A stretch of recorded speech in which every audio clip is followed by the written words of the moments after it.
Dakota Territory, 1885. A howling blizzard descends upon the isolated frontier town of White Ridge. Through swirling snow, a lone figure on horseback emerges, carrying a medical bag. Dr. Nathaniel "Nate" Rivers, the Half-Comanche physician who left town 3 years ago amid whispers and suspicion. Before we jump back in, tell us where you're tuning in from, and if this story touches you, make sure you're subscribed, because tomorrow I've saved something extra special for you. As the townspeople take shelter, word spreads that Rebecca Sullivan, the widowed schoolteacher who lives alone at the edge of town, hasn't been seen since before the storm hit. Dr. Rivers, hearing this news upon his unexpected return, doesn't hesitate. Despite the protests of the townsfolk who once shunned him, he ventures back into the deadly white wilderness to find her. What no one in White Ridge knows is that Nate and Rebecca share a painful secret from their past, one that drove him away and left her to face the town's judgment alone. Now, as he fights through the merciless storm to save her life, fate will force them to confront what they've buried, and the town will demand they make amends in the most unexpected way. The wind howled across the Dakota plains like a vengeful spirit, driving needles of ice before it. Dr. Nathaniel Rivers pulled his buffalo hide coat tighter around his tall frame and urged his exhausted paint horse forward through knee-deep snow. The animal's breath came in steaming plumes as they crested the ridge that overlooked White Ridge. 3 years, 3 long years since he'd laid eyes on this place. The town looked smaller than he remembered, a cluster of wooden buildings huddled against the vast white expanse of the prairie. Smoke curled from chimneys into the darkening sky, promising warmth he desperately needed after 2 days riding through the building storm. "Almost there, champion," he murmured to the horse, patting its frost-covered neck. "Just a little further." He hadn't planned to return to White Ridge. After what happened, he'd sworn never to set foot in the town again. But his grandmother's letter had reached him at the Cheyenne Reservation, where he'd been working as a physician. Martha Two Stars was dying, and she wanted to see her only grandson one last time. The irony wasn't lost on him. The town that had whispered behind his back about his Comanche blood now desperately needed the skills he'd learned at medical school back east. There wasn't another doctor for 50 miles, and this winter was proving to be the harshest in memories. He descended into the valley. The wind picked up, nearly unseating him. Champion snorted in protest but pressed forward. Nate could barely see 10 feet ahead through the white veil of snow. Night was falling fast, and with it the temperature. If they didn't reach town soon, they'd both freeze to death on the plains. The lights of White Ridge's main street finally emerged through the blinding snow. Nate guided Champion toward the livery stable, where a surprised stable boy nearly dropped his pitchfork at the sight of him. "Dr. Rivers, that really you?" Nate dismounted stiffly, his cold-numbed legs nearly buckling beneath him. "Hello, Tommy. You've grown." "Yes, sir, near 2 feet since you left." The boy, almost a young man now, took Champion's reins. "Nobody expected to see you again, especially not in this weather. Grandmother sent for me." Nate retrieved his medical bag from the saddlebag. "How is she?" Tommy's face fell. "Not good, sir. Doc Peterson from Fort Benson came through last month, but there wasn't much he could do. Said it was just a matter of time." Nate nodded grimly, his dark eyes revealing nothing of the grief that tightened his chest. Martha Two Stars was the only family he had left. She'd raised him after his Comanche mother died, and his white father disappeared back east. She'd scraped together every penny to send him to medical school, believing education was his only path in a white man's world. "See that Champion gets a good rub down and extra feed," Nate said, pressing a coin into Tommy's palm. "He's earned it." "Yes, sir. You heading to the boarding house?" "After I check on grandmother." Tommy shifted uncomfortably. "You might want to. Stop by Haywood's store first. There's a town meeting happening on account of the storm. Sheriff might want to know you're back." The unspoken message was clear. His return wouldn't go unnoticed or necessarily welcomed. I'll keep that in mind. Nate stepped out into the biting wind, pulling his hat lower over his face. The snow had already covered his tracks. Main Street was deserted except for a few horses tied outside Hayward's general store, their tails turned to the wind. Through the frosted windows, he could see a crowd gathered inside. He hesitated. The last time he'd faced the people of Whiteridge had been at a similar gathering, one that had ended with him being asked to leave town. But that was before Rebecca's husband died, before the rumors had been confirmed in the worst possible way. Rebecca. The name still caused an ache deeper than the cold could reach. Was she in there among them? Had she remarried, as he'd heard? The thought brought a bitterness he tried to push away. Before he could decide whether to enter, the door swung open. Sheriff Wade Cooper stepped out, followed by several men. They stopped short at the sight of Nate. "Well, I'll be damned," Cooper said, his hand instinctively moving to rest on his holstered pistol. "Nathaniel Rivers." "Sheriff." Nate nodded, his face impassive. "I'm here to see my grandmother." Cooper was older now, grey threading through his mustache, but his eyes were as sharp and suspicious as ever. "Martha's been asking for you." "Thought you might not make it before." He trailed off. "The storm caught me on the way. It's worse than I expected." "Worst in 20 years, said Elias Hayward, the storekeeper, stepping forward. Time had stooped his shoulders, but not softened his gaze. "That's what we were just discussing. We've got folks unaccounted for." Nate raised an eyebrow. "Unaccounted for?" "The Patterson family out at the North Creek haven't been heard from in 3 days, Cooper explained. "And Rebecca Sullivan didn't come in for supplies before the storm hit. Her place is isolated, and with James gone." The name hit Nate like a physical blow. Rebecca hadn't remarried after all. She was still Rebecca Sullivan, the widow of his childhood friend, the woman he'd loved in secret for years. "Has anyone checked on her?" Nate asked, keeping his voice level. "We were just organizing a search party for First Light if the storm lets up," Cooper said. "But it's too dangerous now. Visibility near zero and the temperatures dropping. No sense risking more lives." Nate looked toward the edge of town, where he knew Rebecca's small house stood beside the schoolhouse. The snow was already drifting higher than a man's waist in places. "How long has she been alone out there?" "School closed 3 days ago when the storm warnings came," Hayward said. "Rebecca was supposed to stay with the Millers in town, but she never arrived. Martha sent young Billy Miller to check yesterday morning, but he couldn't get through the drifts." The wind howled between the buildings, as if emphasizing the danger. Nate made a quick calculation. If Rebecca had been trapped in her home for 3 days without adequate supplies or firewood, "I need a fresh horse," he said. Cooper frowned. "What are you talking about?" "Champion's exhausted. I need a fresh horse to reach Rebecca's place." The men exchanged glances. "You can't be serious," Cooper said. "It's suicide to go out there now. We'll send men at first light." "She might not have until first light," Nate countered. 3 days in this cold, possibly without heat. Now listen." "Here!" Hayward interrupted, his voice sharp. "You can't just ride back into town after 3 years and start giving orders. We've managed fine without you, Dr. Rivers." Nate's jaw tightened. "This isn't about me or what happened before. It's about saving a woman's life." "A woman you have no right to concern yourself with," Hayward said pointedly. "Not after what happened with James." The old accusation hung in the frigid air between them. Nate felt the familiar anger rising but forced it down. "I'm a doctor. Rebecca needs medical help. That's all that matters right now." "He's right." The new voice belonged to Pastor William Clark, who had emerged from the store behind the others. The minister was new to town, arriving after Nate had left. "Whatever personal history exists, we cannot let Mrs. Sullivan perish if there's a chance to save her."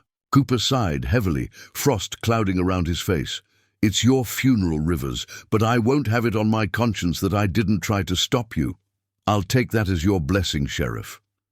Nate turned to Tommy, who had been listening from the stable doorway. "I need your strongest horse and any medical supplies you can spare," he added to Hayward. The storekeeper hesitated, then nodded curtly. "Come on then." 10 minutes later, Nate was mounted on a sturdy grey stallion named Thunder, with a pack of supplies strapped behind the saddle. His medical bag was secured inside his coat to keep the medicines from freezing. A lantern swung from the saddle. Horn, though its light barely penetrated the swirling snow. Preparing and narrating this story took us a lot of time, so if you are enjoying it, subscribe to our channel. It means a lot to us. Now back to the story. The path to her place follows the creek, then branches east at the old oak, Cooper advised, handing Nate a loaded revolver. "If you get lost, find the creek again, and fire 3 shots if you need help. We might not hear you, but it's worth trying." Nate tucked the weapon into his belt. "I'll bring her back." "See that you do," Pastor Clark said quietly. "And Godspeed, Dr. Rivers." With a nod to the men, Nate turned the horse toward the eastern edge of town and urged it forward into the white void of the blizzard. The journey that should have taken 20 minutes stretched into an hour of grueling battle against the elements. The wind cut through Nate's layers of clothing, and ice formed on his eyelashes and beard. Several times he lost the path completely and had to backtrack to the creek, which was rapidly freezing over. His thoughts turned to Rebecca as he fought through another massive drift. He pictured her as he'd last seen her, standing on her porch, her honey-blonde hair catching the summer sunset, her eyes full of tears as she begged him not to leave. But the town had made its judgment. James Sullivan had died under Nate's care, and the whispers said it wasn't an accident, that the half-breed doctor had deliberately let his childhood friend die to clear the path to James's wife. The truth was far more complicated and far more painful. Finally, through the curtain of white, Nate spotted a faint glimmer. Rebecca's house, a small, neat structure built by James 5 years earlier when they'd married. The windows were dark. No smoke rose from the chimney. Fear gripped Nate's heart as he dismounted and tied Thunder to the porch railing. He pounded on the door, calling Rebecca's name. When no answer came, he tried the handle. Locked. Without hesitation, he broke the window beside the door, cleared the glass, and reached through to unlock it from inside. The interior of the house was as cold as the outdoors and completely dark. "Rebecca," Nate called, lifting his lantern high. The small front room was neat but showed signs of hasty preparation for the storm. Furniture pushed against walls, rugs rolled up against the door to block drafts.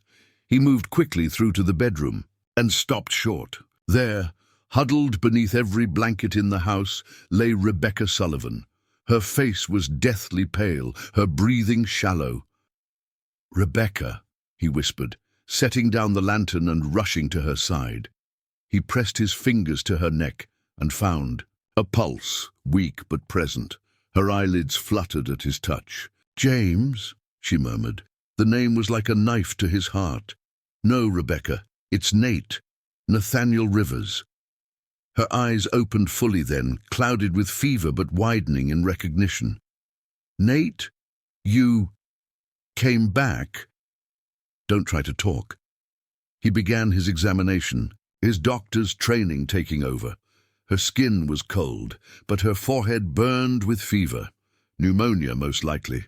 The fire had clearly gone out days ago, and the temperature in the house was dangerously low. "I need to get you warm," he said, more to himself than to her. "Then we need to get you back to town." "Can't move," she whispered. "Tried to get wood. Fell. My ankle." Nate gently uncovered her right leg. The ankle was swollen to twice its normal size, broken or badly sprained. No wonder she hadn't been able to maintain the fire or seek help. "How long have you been like this?" 2 days. Storm came. So fast. Nate made a quick decision. He couldn't move her in this condition, not through the blizzard. First, he needed to warm the house and treat her fever. "I'm going to take care of you," he promised, "but I need to get a fire started first." He worked efficiently, gathering the remaining firewood from the back porch and kindling from the kitchen. Soon, a small blaze was growing in the hearth. He melted snow for water, then prepared a willow bark tea for her fever. From his medical bag, he retrieved quinine powder and mixed it into the tea. As the house slowly warmed, color began to return to Rebecca's cheeks. Nate carefully wrapped her injured ankle, which thankfully proved to be a severe sprain rather than a break. "Why did you come?" she asked finally, her voice stronger, but still weak. "After everything," Nate busied himself rearranging the blankets. "I'm a doctor. You needed help." "The town, they wouldn't have sent you." "They didn't. I made the choice myself." Rebecca studied his face in the firelight. He was thinner than she remembered, with new lines around his eyes and mouth. His black hair, a legacy from his Comanche mother, was longer now, tied back at the nape of his neck. But his eyes were the same, deep, intelligent, and haunted. "I heard you were at the reservation." "I was. I came back because grandmother is dying." Grief flickered across Rebecca's face. "Martha, I visit her when I can. She's been kind to me, when others weren't." The unspoken hung between them. The scandal, the accusations, the truth they both carried. "Can you sit up?" Nate asked, changing the subject. "You need to drink more of this tea." He helped her into a sitting position, acutely aware of her proximity after so many years apart. Her hair, once the color of summer wheat, was dulled by illness, but still fell in waves around her shoulders. Even sick and injured, she was beautiful. "The storm's getting worse," she said after sipping the bitter tea. "You won't be able to go back tonight." "I'm not leaving you," Nate replied firmly. "Not until I know you're safe." Rebecca's blue eyes met his. Just like before, the words hung between them, heavy with meaning, just like before when he'd stayed by her side through the darkest night of her life, when they'd made a choice that had changed everything. "Rest now," Nate said gently. "We have a long journey ahead tomorrow if the weather allows." As Rebecca drifted into a more peaceful sleep, Nate stoked the fire and settled into a chair beside her bed.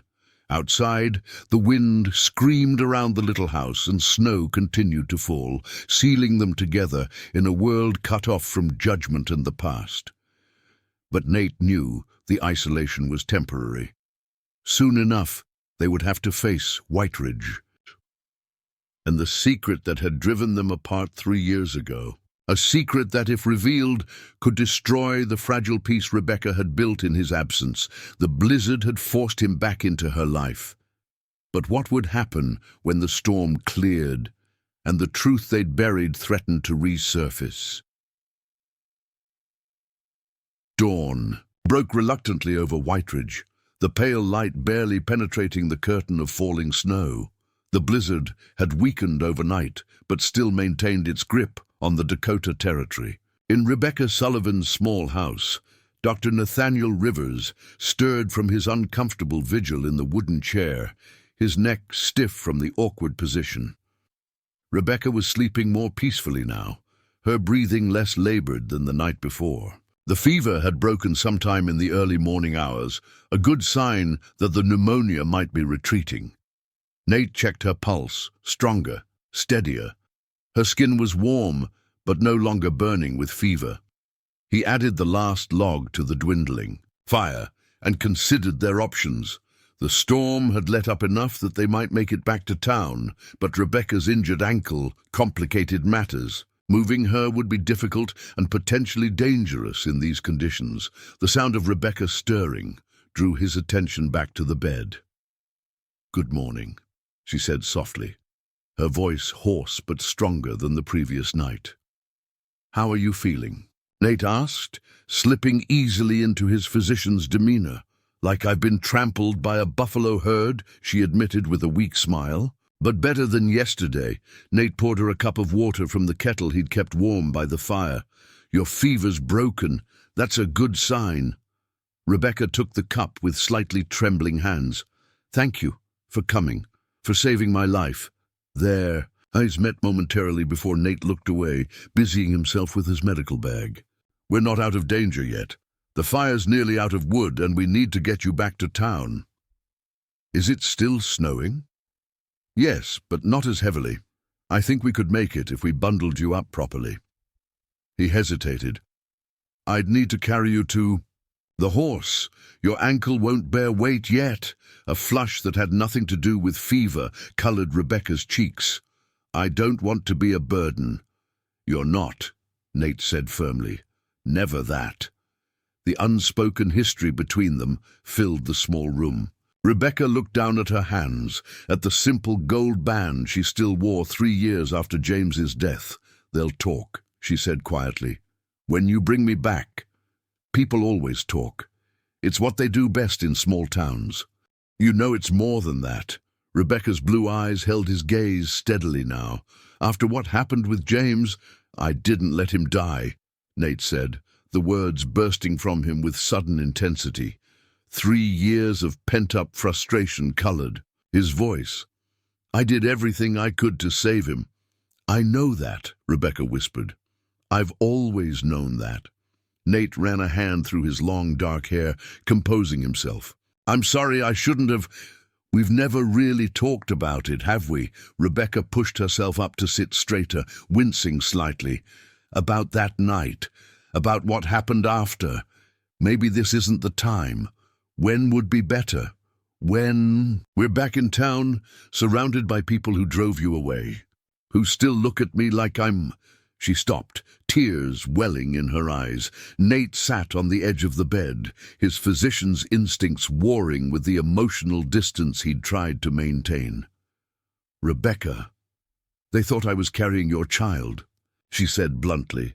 When James died, I fell ill afterward. You remember how quickly the rumors spread. The memory was like an open wound. James Sullivan had been Nate's friend since childhood, one of the few white children who'd played with the Half-Comanche boy without prejudice. When James married Rebecca, Nate had been genuinely happy for them, even as he silently nursed feelings. For the schoolteacher with the luminous smile. Then came the hunting accident. James, gored by a wounded buffalo, had been brought to Nate's clinic barely clinging to life.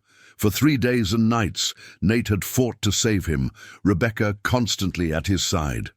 On the 3rd night, delirious with exhaustion, they'd shared a brief, desperate embrace, a moment of human connection amid overwhelming grief. Nothing more had happened, but in a town eager for scandal, that moment had been twisted into something sordid. When James died the next morning, the whispers began. When Rebecca fell ill shortly after, from grief and exhaustion, not pregnancy, the whispers grew louder. By the time she recovered, half the town believed Nate had deliberately let James die so he could have Rebecca for himself. I should have fought harder, Nate said at last. I shouldn't have left you to face them alone. You had no choice. Sheriff Cooper made that clear. I had a choice. I could have stayed and faced their accusations, and been lynched by James's cousins. Rebecca shook her head. You did what you had to do, what Martha told you to do. Nate stood abruptly and moved to the window, scraping frost from the glass to peer outside. The snow's letting up. We should try to reach town before it starts again. Rebecca recognized the deflection but didn't press further. I'll need help dressing. Nate gathered her warmest clothes while steadfastly maintaining his professional demeanor. He helped her into a heavy woolen dress, then wrapped her in layers of shawls and blankets. Throughout the process, he was acutely aware of how fragile she felt beneath his hands, how the years of solitude had worn her down. You've lost weight, he observed clinically.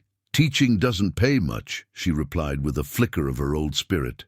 And gardening is difficult when half the town won't buy your vegetables. Nate frowned. They've shunned you? Not officially. But there are those who still believe." She trailed off. It doesn't matter now, but it did matter. It mattered tremendously that this bright, gifted woman had been ostracized for a transgression that never occurred, condemned by gossip and ignorance. The same prejudice that had followed Nate his entire life had touched Rebecca too, simply because she'd stood by him in his darkest hour. When she was dressed, Nate carefully wrapped her injured ankle, then helped her into her boots. "I'm going to carry you to the horse. We'll ride double back to town." "There's something you should know first," Rebecca said, catching his arm. "Something I never told you before you left." The intensity in her eyes made him pause.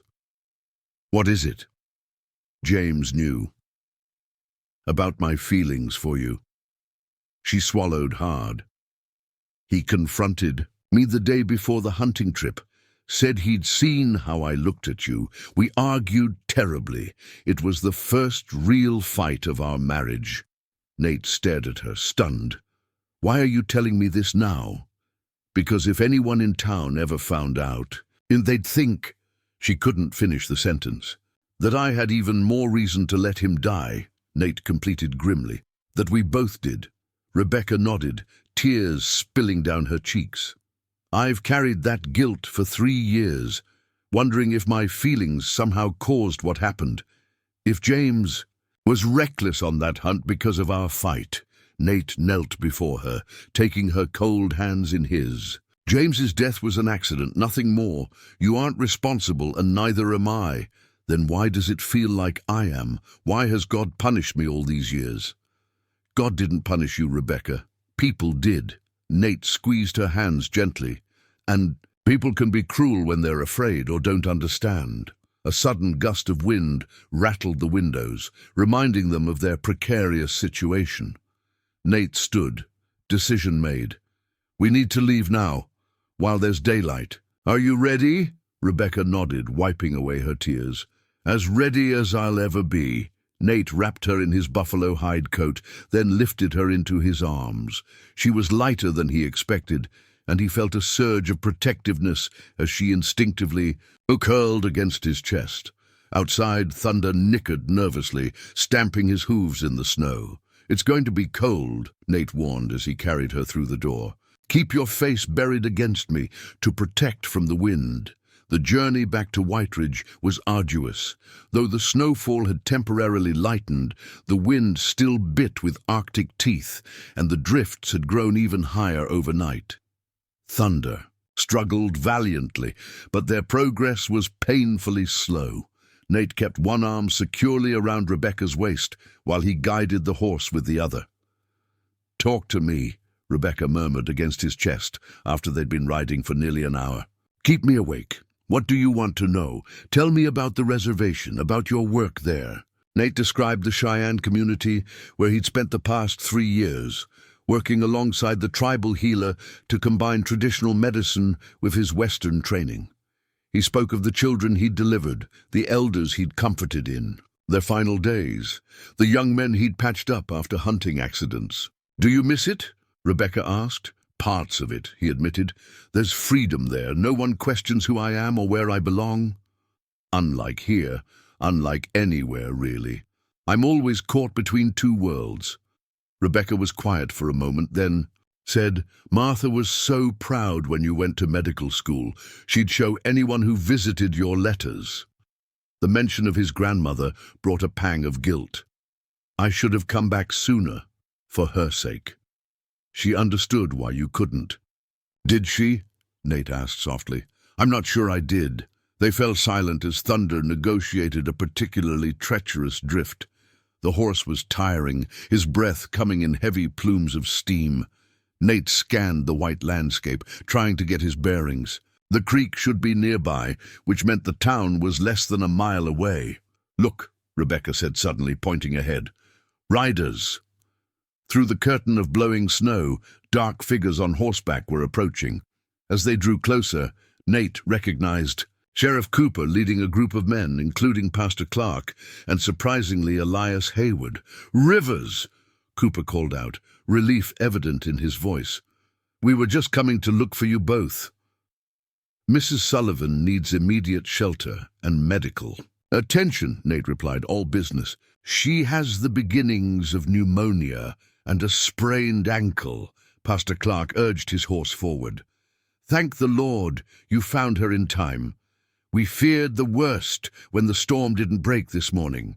The men surrounded them, forming a protective escort back to town. As they rode, Nate felt Rebecca tense against him. They're staring, she whispered. Let them, Nate replied, though he too felt the weight of their scrutiny. The image they presented, Rebecca wrapped in his arms, wearing his coat, would only fuel the old rumors. The main street of Whiteridge was hushed under its blanket of snow when they arrived. A small crowd had gathered, word of the rescue party's return spreading quickly. Nate saw faces pressed against frosted windows, watching as he carried Rebecca from the horse to the doctor's office, his grandmother's house, which had stood empty since his departure. Inside, Martha Two Stars lay in the back bedroom, too weak to rise but conscious enough to recognize her grandson's return. Her wrinkled face, a road map of years living between two cultures like her grandson, broke into a smile when Nate entered, after settling Rebecca in the examination room. You came, she whispered, her thin hand reaching for his. I knew you would. I'm sorry it took so long, Nate said, kneeling beside her bed. Martha's dark eyes, still sharp despite her failing body, studied him. You found her. The teacher. Yes, she was trapped in her house, injured. It's time then, Martha said cryptically. What was broken will be mended. Before Nate could question her meaning, a commotion from the front of the house drew his attention. He squeezed his grandmother's hand and went to investigate. In the examination room, Rebecca sat propped on the table, while Sheriff Cooper and Mayor Franklin Wilson, a recent addition to town since Nate's departure, stood arguing. Pastor Clark stood to one side, looking uncomfortable. What's going on? Nate demanded, immediately stepping to Rebecca's side. Mayor Wilson, a portly man with mutton-chop whiskers and an air of self-importance, turned to face him. Dr. Rivers, I presume. Your reputation precedes you. I'm sure it does, Nate replied, coolly. Now, would you mind explaining why you're disturbing my patient? We're discussing the appropriate arrangements, Wilson said, as if it were obvious. For Mrs. Sullivan's care during her recovery. She'll stay here, Nate stated flatly. She needs medical supervision. Cooper and Wilson exchanged glances. That would be improper, the mayor said delicately. An unmarried woman staying in the home of an unmarried man. A doctor, Nate interrupted. I'm her physician. Nevertheless, Wilson continued, given the history, it would cause talk. Rebecca's face had gone pale again. I can return to my house if someone could help with supplies. Out of the question, Nate and Cooper said simultaneously. The sheriff sighed heavily. The roads will be impassable for days. Your house is too far from town for anyone to check on you regularly. She can stay with us, offered a new voice. Sarah Miller, the midwife's wife, stood in the doorway. We have a spare room. Nate felt a surge of gratitude toward the woman. The Millers were relative newcomers and had always treated Rebecca kindly. Thank you, Sarah, Rebecca said warmly. That's very generous. It would be better if she didn't move again today, Nate advised. The fever could return if she's exposed to the cold. Then it's settled, Wilson declared. Mrs. Sullivan will spend one night here under Dr. Rivers' care, with Mrs. Miller staying as chaperone, and tomorrow she'll move to the Miller home. The officialness of the proclamation rankled Nate, but he recognized a compromise when he heard, "One. Fine. Now, if you'll excuse us, I need to tend to my patient." Reluctantly, the men departed, leaving Rebecca with Nate and Sarah Miller. As the midwife's wife helped Rebecca into a clean nightgown, Nate prepared medicines in the adjoining room, trying to focus on the medical tasks at hand rather than the undercurrents of tension flowing through the house. Later, as Rebecca slept, and Sarah dozed in a chair nearby, Nate returned to his grandmother's bedside. Martha was awake, her breathing labored, but her mind clear. "They will try to separate you again," she said without preamble. "Who?" "The town. They fear what they don't understand." She gestured weakly for Nate to come closer. "The old Sheriff Cooper's father once told me something. He said, 'Martha, in frontier towns, there are only 3 ways to make people accept what they fear. Make them need it, make them own it, or make them think God ordained it.'" Nate frowned, puzzled. "What are you saying, grandmother?" "They needed your medicine today. That's why they allowed you to bring her here, but it won't last." Martha's eyes gleamed with the cunning that had helped her survive in a world that often despised her heritage. "They need to own what they fear, to make it theirs." "I don't understand." "You will." She patted his hand. "When the council meets. Tomorrow." Before Nate could question her further, Martha drifted into sleep. He sat beside her for a long time, watching the rise and fall of her chest, wondering what wheels his enigmatic grandmother had set in motion during his absence. In the grey light of afternoon, as the town of Whiteridge lay hushed beneath the snow, Nate felt the currents of change swirling around him like the wind outside, unpredictable, powerful, and impossible to resist. Morning arrived with unexpected brightness, the storm having finally exhausted itself overnight. Sunlight glinted off the vast white landscape surrounding Whiteridge, transforming the desolation into a glittering wonderland. The temperature remained bitter, but the cessation of wind and snow felt like a reprieve, allowing townspeople to emerge from their homes to assess the damage and begin digging out. Nate stood at the front window of his grandmother's house, watching as men shoveled paths along Main Street. He'd been up since before dawn, dividing his attention between his 2 patients.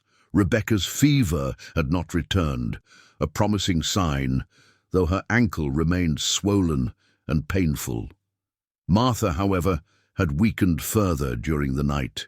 The tribal remedies Nate administered seemed to ease her discomfort, but he recognized the inevitable approach of death in her sunken eyes and labored breathing.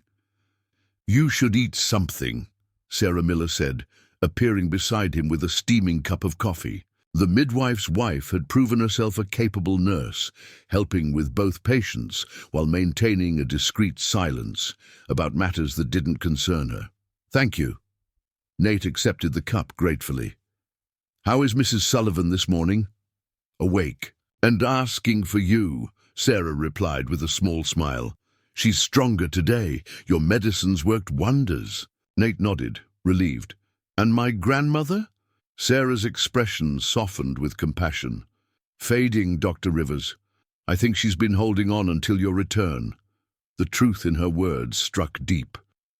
Nate took a fortifying sip of coffee before heading to Rebecca's room. She was sitting up in bed, her honey-blonde hair neatly braided, wearing a clean nightgown that Sarah must have provided. Despite the circumstances, Nate couldn't help noticing how the morning light illuminated her features, the delicate curve of her jaw, the quiet strength in her blue eyes. "Good morning," she greeted him, her voice stronger than the previous day. "Sarah says we survived the night without scandal or calamity. A minor miracle in Whiteridge," Nate replied, with a hint of his old dry humor. He approached her bedside with a physician's practiced detachment. "May I examine your ankle?" Rebecca nodded, watching as he gently unwrapped the bandage. His hands were warm and sure as they assessed the injury, professional yet undeniably tender. "The swelling has decreased," he observed, "but you'll need to keep weight off it for at least a week." He rewrapped the ankle with fresh bandages. "How's your breathing this morning? Any chest pain?" "Much better," Rebecca assured him, "though I tire easily." "That's to be expected. Your body needs time to recover." A knock at the front door interrupted. Them. Sarah went to answer it, returning moments later with Mayor Wilson and Pastor Clark. "The town council has called an emergency meeting," Wilson announced without preamble. Your presence is required, Dr. Rivers, and Mrs. Sullivan's, if she's able. Nate frowned. Mrs. Sullivan is in no condition to leave this house today. Then the meeting will come to her, Wilson declared. 2 o'clock this afternoon. Here. What is this about? Nate demanded. Pastor Clark stepped forward, his expression sympathetic but resolute. It concerns both of you, Dr. Rivers, and the future welfare of this town. After they departed, Rebecca turned worried eyes to Nate. What do you think they want? Nothing good, Nate replied grimly. The last time the council summoned me, I was asked to leave town. They wouldn't dare, Sarah said indignantly. Not after you saved Mrs. Sullivan's life. The whole town's talking about your bravery. Whiteridge has a short memory for heroics and a long one for scandal, Nate said. He turned to Rebecca. You should rest before they arrive. I need to check on my grandmother. In Martha's room, Nate found the old woman awake, her dark eyes tracking his movement as he entered. Despite her frailty, she projected an aura of dignified authority that had always commanded respect, even from those who disdained her Comanche heritage. The council comes, she stated, rather than asked. Nate nodded, taking a seat beside her bed. How did you know? I sent for them. A hint of mischief flickered in her eyes. Yesterday, while you were rescuing the teacher. You sent them? Why? Martha's wrinkled hand emerged from beneath the blankets, gripping his wrist with surprising strength. Because it is time to end this foolishness. Time for you to claim your place here. Grandmother, this town made it clear. They don't want me. This town needs you, she countered. They just don't know it yet. Her grip tightened. Listen to me, Nathaniel. I have lived among these people for 60 years. I know their hearts, their fears, their pride, their prejudice, Nate added bitterly. Yes, that too, Martha nodded. But I know something else. I know how to turn their fear into acceptance. She beckoned him closer, whispering her plan with the cunning of a lifetime spent navigating between two hostile worlds. As Nate listened, his expression shifted from disbelief to reluctant understanding. You can't be serious. Never more so, Martha replied. It will work, grandson. Trust the wisdom of your elders. Before Nate could argue further, Sarah appeared at the door. Dr. Rivers, there's something you should see. Outside, a steady stream of townspeople was approaching the house, each carrying something. Baskets of food, armfuls of firewood, jars of preserves, hand-knitted blankets. Sarah explained that word of Martha's condition and Rebecca's narrow escape had spread through town. These were offerings, not just for the patients, but for the doctor who had braved the blizzard. It seems not everyone holds a grudge, Sarah observed. Nate watched the procession with guarded surprise. Among the visitors were faces he recognized.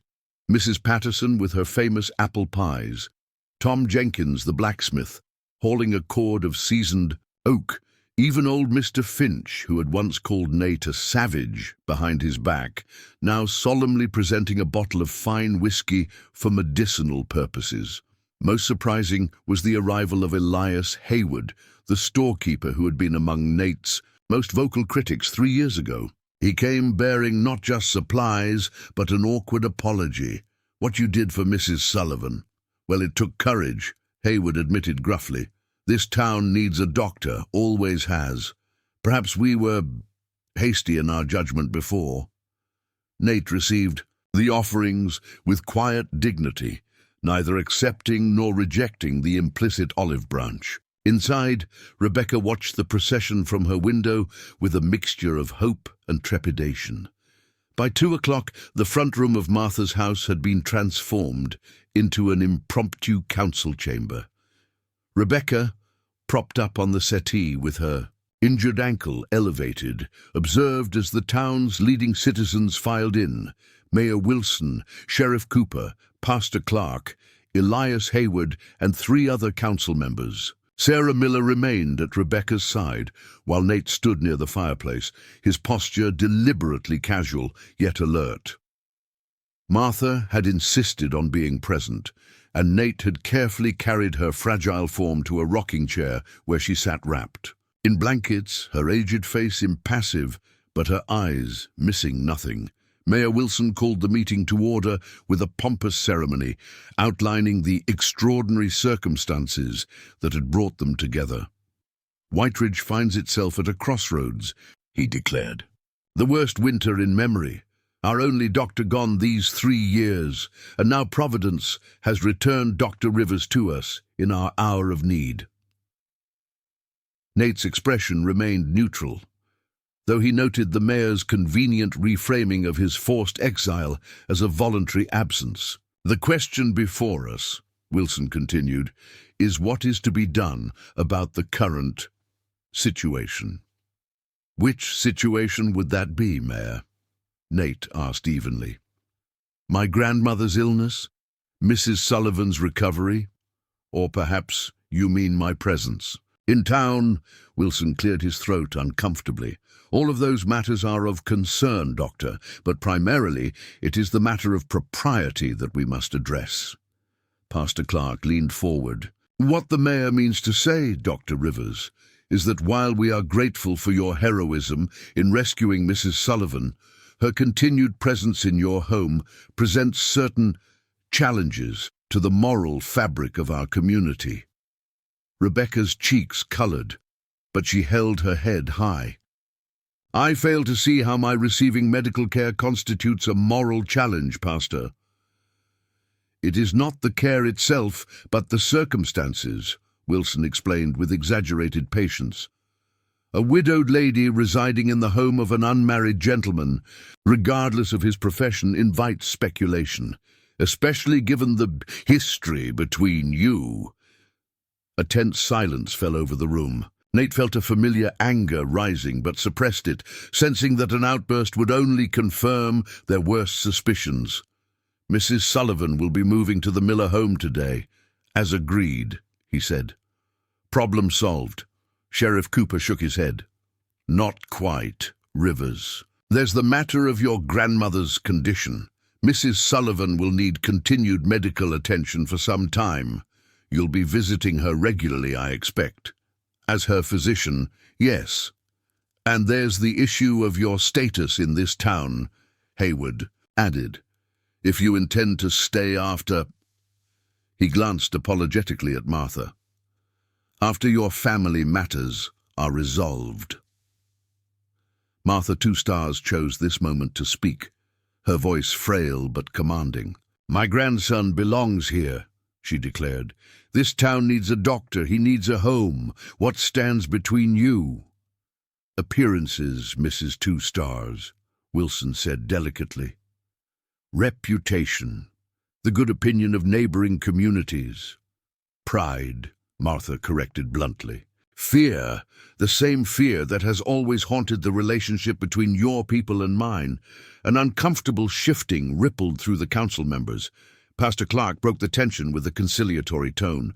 Perhaps there is a solution that would satisfy all concerns, he suggested, a way to ensure Mrs. Sullivan receives the care she needs while preserving the moral standards of our community, and a way to welcome Dr. Rivers back to Whiteridge with clarity regarding his position. Nate and Rebecca exchanged glances, both sensing the direction of the conversation. What solution would that be, Pastor? Rebecca asked quietly. Marriage. Clark stated simply, if you and Dr. Rivers were to marry, all questions of propriety would be resolved. The doctor could treat his wife without scandal, establish his practice here permanently, and the community could move forward without lingering. Doubts about the nature of your relationship, the proposal, hung in the air like a thunderclap. Rebecca's face drained of color, while Nate's expression hardened into a mask of controlled fury. You can't be serious, he said, his voice dangerously soft. It's not without precedent, Wilson hurried to add. Frontier towns like ours often see marriages of convenience. practical arrangements for mutual benefit. And if we refuse this practical arrangement, Nate challenged. Cooper sighed heavily. Then nothing's changed, has it? Mrs. Sullivan continues to live under a cloud of suspicion, isolated at the edge of town. You remain unwelcome in the community that needs your skills, and the stories about what happened 3 years ago never die. You're blackmailing us, Rebecca said, her voice trembling with indignation. We're offering a fresh start, Pastor Clark countered gently, for both of you, a chance to put the past to rest. Martha's soft laughter drew everyone's attention. You think yourself so clever, she said, amusement evident despite her weakness, proposing exactly what I knew you would. Mayor Wilson blinked in confusion. I'm not sure I understand, Mrs. Two Stars. No, you wouldn't. Martha beckoned to Nate, who reluctantly knelt beside her chair. She whispered something in his ear that made his eyes widen briefly before his expression settled into resignation. The council's proposal is not without merit, Nate conceded finally, surprising everyone. But I have conditions. Conditions? Wilson sputtered. First, I will re-establish my medical practice here, serving all patients regardless of race or standing. No one will be turned away for inability to pay. The council members exchanged glances before nodding agreement. Second, Mrs. Sullivan will retain her position as school teacher with a salary equal to what the previous teacher received, not the reduced stipend she's been paid since my departure. Rebecca stared at him in astonishment. How had he known about her salary reduction? And third, Nate continued, the town will grant us the Taylor property on the north side, the old homestead with the orchard. It stood empty for years, and it's far enough from town to give us privacy, but close enough for medical emergencies.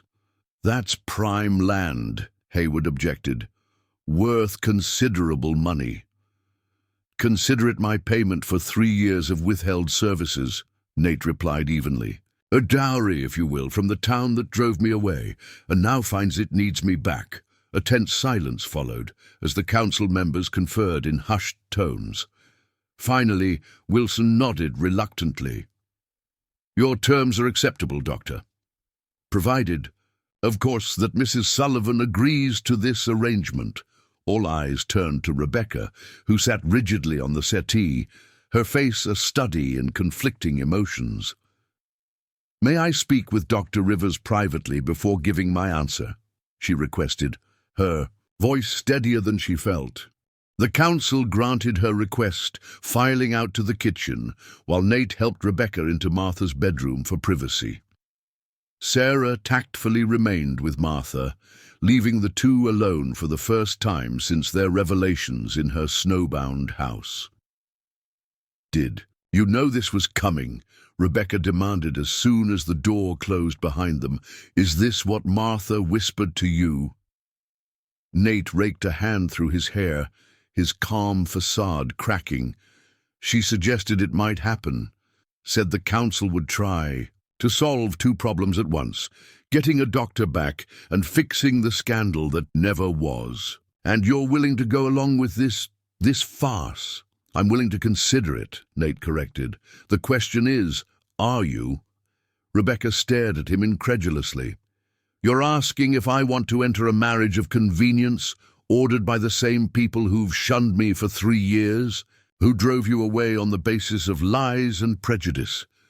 I'm asking if you want a chance to start over, Nate said quietly. With a proper home, your teaching position restored, and the respect of the community that once judged you. A marriage. In name only, Rebecca clarified, searching his face.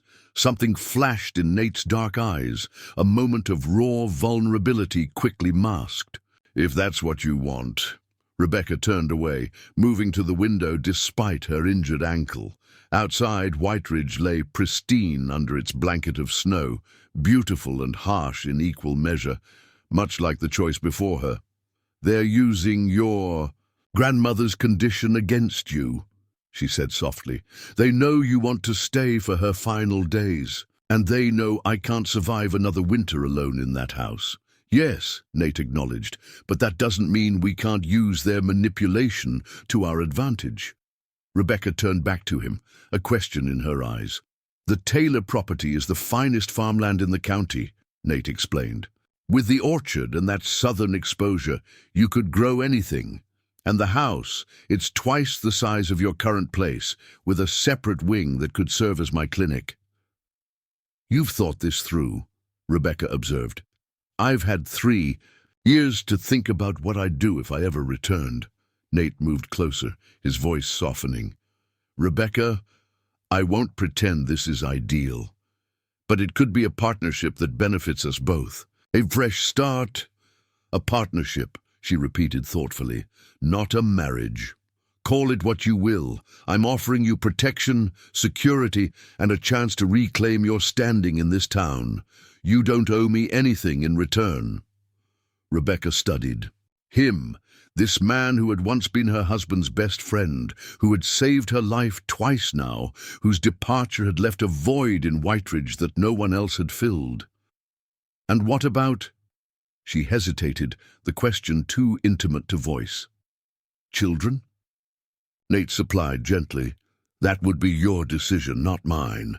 The sincerity in his eyes moved her deeply. Here was a man offering everything, expecting nothing, a stark contrast to the conditional acceptance the town council proposed. If I agree, she said slowly, I want one more condition, one that's just between us. Name it. Complete honesty. No secrets, no polite fictions between these walls. The town can believe whatever they want about our marriage, but inside our home, we speak the truth to each other. Always. Nate considered this, then nodded. Agreed. Then, Rebecca said, drawing a deep breath, I accept the council's proposal. With your conditions added, they returned to the front room, where the council members waited with poorly concealed impatience. Martha's eyes twinkled knowingly as Nate announced their decision. Mrs. Sullivan and I will marry on the conditions I stated, with one addition. The ceremony will take place tomorrow, here, so that my grandmother may witness it. Pastor Clark started to object to the haste, but one look at Martha's frail form silenced him. Very well, I'll perform the ceremony at noon tomorrow. As the council members departed, satisfied with their solution to Whiteridge's moral dilemma, Martha beckoned Rebecca to her side. You think you're entering a marriage of convenience, the old woman whispered, clasping Rebecca's hand. But the winds that blow across these plains carry more than snow and cold. They carry destiny. Her knowing smile held centuries of female wisdom. Sometimes, child, the most convenient path is the one your heart has always sought. The morning of the wedding dawned clear and cold, the sun casting long blue shadows across the snow-covered landscape of Whiteridge. Inside Martha Two Stars' home, an atmosphere of quiet industry prevailed as Sarah Miller and several other women transformed the modest dwelling into a suitable venue for the ceremony. Rebecca sat before the small mirror in Martha's bedroom, watching as Sarah arranged her hair with gentle fingers. The fever had fully subsided, though weakness still lingered in her limbs. Her injured ankle, propped on a cushioned stool, throbbed dully beneath its bandages. You make a beautiful bride, Sarah observed, securing a small white flower behind Rebecca's ear. Even on such short notice, Rebecca managed a wan smile, a bride without a wedding dress, without family, marrying to satisfy a town council's demand for propriety. How beautiful indeed. Nonsense, came Martha's voice from the bed. The old woman had weakened further overnight, but her spirit remained indomitable. You have a dress, mine, and you have family, me. Rebecca turned toward her in surprise.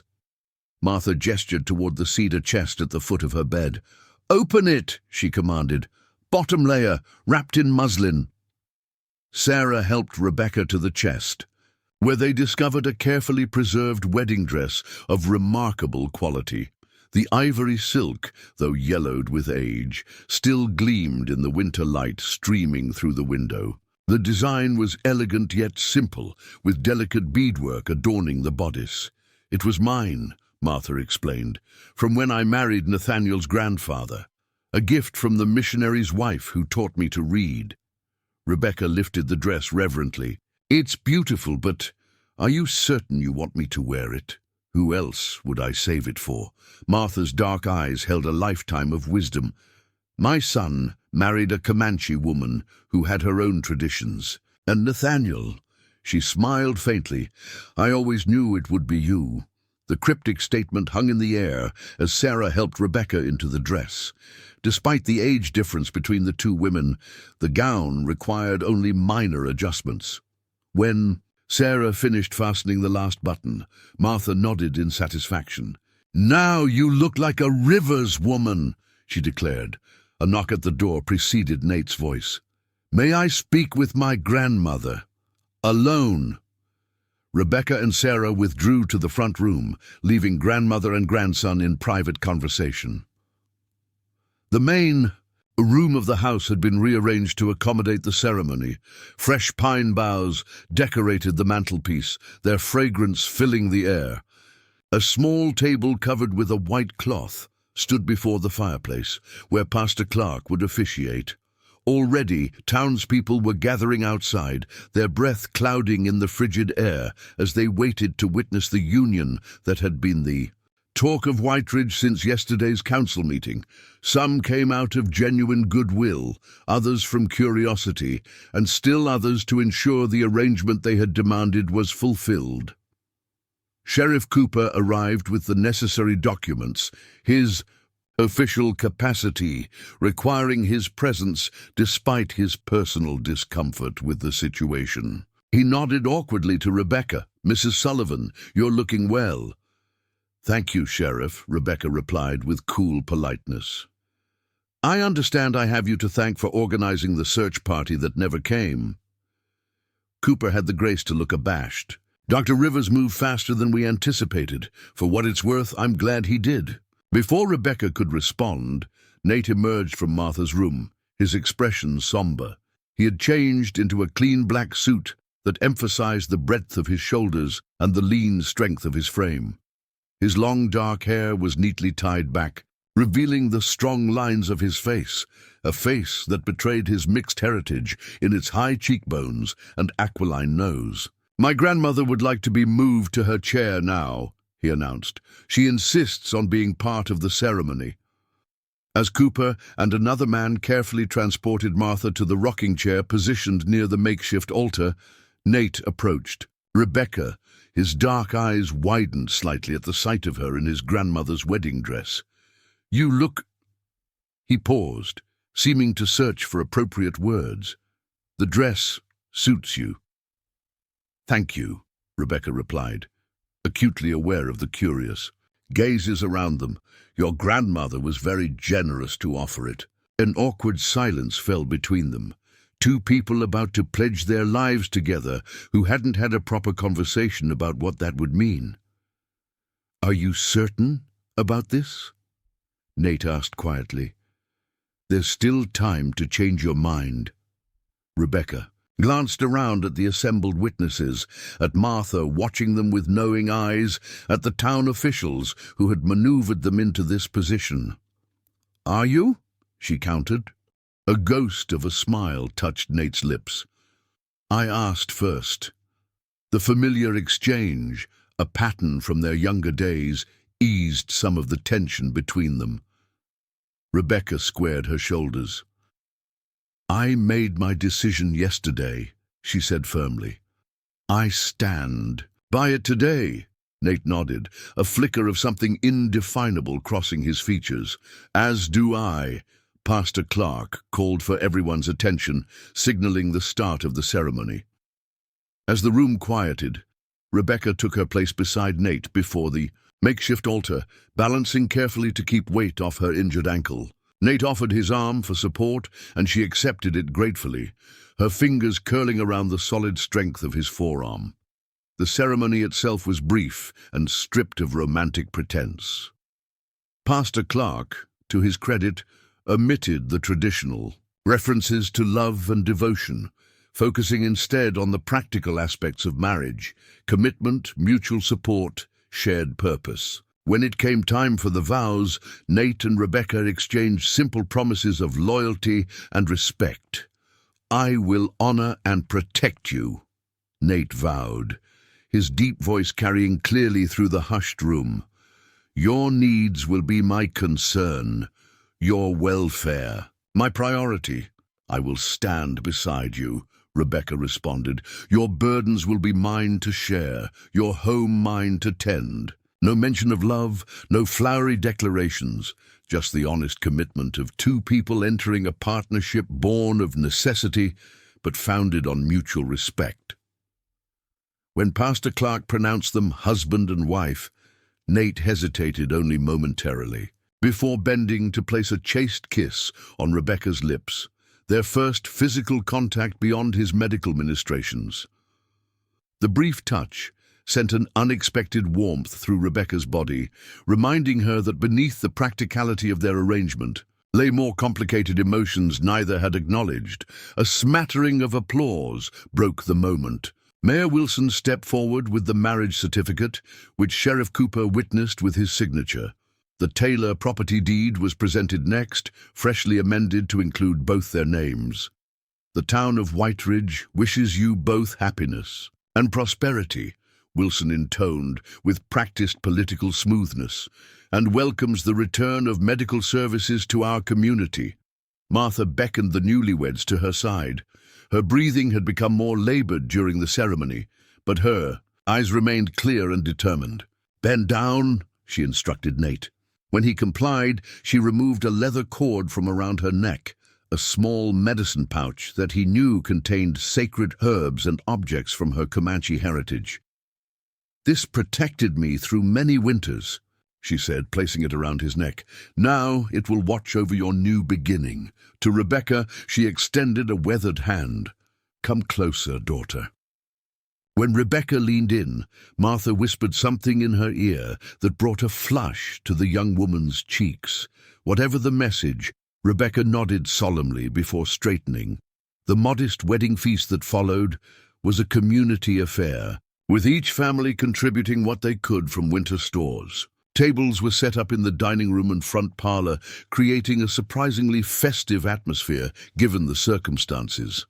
Children darted between adults' legs, excited by the rare social gathering in the depths of winter. Rebecca observed it, all from her seat near the fireplace where Nate had insisted she rest her ankle. The town's reaction to their marriage fascinated her. The same people who had shunned her for years now approached with congratulations and gifts, as if the ceremony had somehow absolved her of imagined transgressions. Elias Hayward presented them with a fine set of dishes. "For your new home," he explained awkwardly. "My late wife always said a marriage needs proper china to feel established." The Millers offered preserved fruits from their root cellar. Mrs. Patterson brought quilts she had apparently been working on since hearing of the arrangement.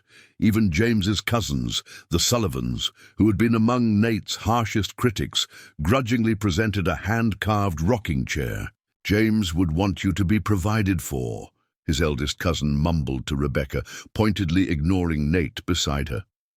Throughout the afternoon, Nate divided his attention between his new wife, his ailing grandmother, and the steady stream of townspeople, who suddenly recalled medical complaints they needed his opinion on. He handled each with the same quiet competence, never revealing the emotional strain of the day. As the winter sun began its early descent, Martha's condition deteriorated noticeably. Nate discreetly cleared the house of visitors, thanking them for their attendance with a diplomacy Rebecca hadn't known he possessed. When only Sarah and her husband remained to help with the cleaning, Nate carried his grandmother back to her bed. Rebecca followed, moving carefully on her injured ankle. In the quiet of the bedroom, Martha's labored breathing filled the air. She had slipped into a state between wakefulness and sleep, occasionally murmuring words in the Comanche language that Rebecca couldn't understand. "She's been holding on. For this day," Nate said softly, adjusting the blankets around Martha's frail form. For us. She knew, didn't she? Rebecca asked. Somehow, she knew this would happen. Nate nodded, a rueful smile touching his lips. Grandmother has always seen, more clearly than others. She told me once that some paths are written in the stars long before we recognize them ourselves. Martha stirred, her eyes opening to focus on the newlyweds standing side by side. The circle, she whispered. It closes now. Rest, grandmother. Nate soothed, taking her hand. Martha shook her head weakly. I have seen what I needed to see. Her gaze moved to Rebecca. Remember what I told you. Rebecca nodded, her throat tight with emotion for this remarkable woman who had welcomed her without judgment, who had orchestrated a solution that gave both Nate and Rebecca a chance at redemption in the eyes of Whiteridge. We'll leave you to rest, Rebecca said, leaning down to kiss the old woman's papery cheek. No. Martha's voice was suddenly stronger. Stay together, both of you. Let me see you together as night falls. Outside, the winter twilight was painting the snow-covered landscape in shades of lavender and indigo. Inside, the lamp cast a golden glow over the bedroom, as Nate and Rebecca sat beside Martha's bed, watching as her breathing gradually slowed and the lines of pain in her face eased.